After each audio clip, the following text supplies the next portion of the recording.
নদিয়ার হাঁসখালির বগুলা গ্রামও রাম নামে মত্ত। রাম নামে মাতোয়ারা নদিয়ার ভারত বাংলাদেশ সীমান্তবর্তী গ্রাম বগুলার বাসিন্দারা। রাম মন্দিরের উদ্বোধনের আগে সাজো সাজো রব গোটা গ্রামে। রামগান ও পুতুল নাচের মাধ্যমে বাড়ি বাড়ি প্রচার। 22শে জানুয়ারি প্রদীপ প্রজ্বলনের বার্তা গ্রামবাসীদের।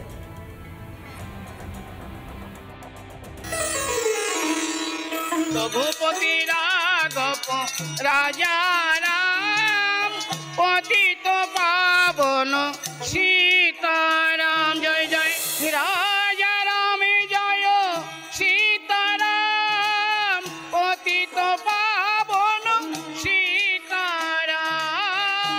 রাম গান রাম নামে মেতেছে সনাতনীরা। নদিয়ার এই ভারত বাংলাদেশ সীমান্তের বেশ কয়েকটি পরিবার আছে যারা এই পুতুল নাচের উপরেই নির্ভরশীল। অর্থাৎ এই পুতুল নাচের মধ্য দিয়েও যে বিভিন্ন রকম রাম গান আছে, সেই রাম গানগুলোকে নিয়েই এরা আরো রাম জনমুখী হচ্ছে। দয়ালু রঘুনাথ, আর কতদিন থাকবে কান্তার মাঝে? সেদিন আরে প্রভু মা মা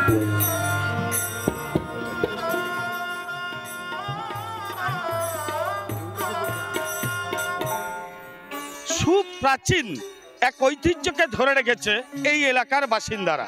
একটা সময় একমাত্র বিনোদনের পন্থা ছিল পুতুল নাচ, আর আজ সেই পুতুল নাচকেই রাম ভক্তরা গ্রামের বিভিন্ন জায়গায় তারা পৌঁছে দিচ্ছেন।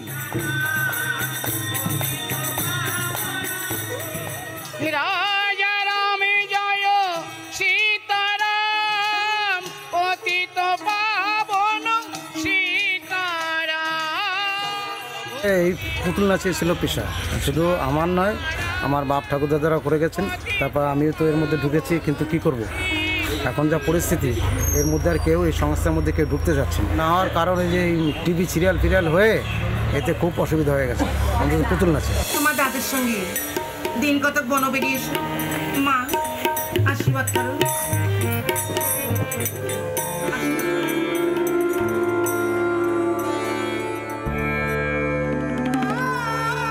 আমি যখন আমার 12 বছর বয়স তখন, আর আমার এখন 63 বছর বয়স। আমার বাবাও আমার দাদারাও এই কাজ করতো।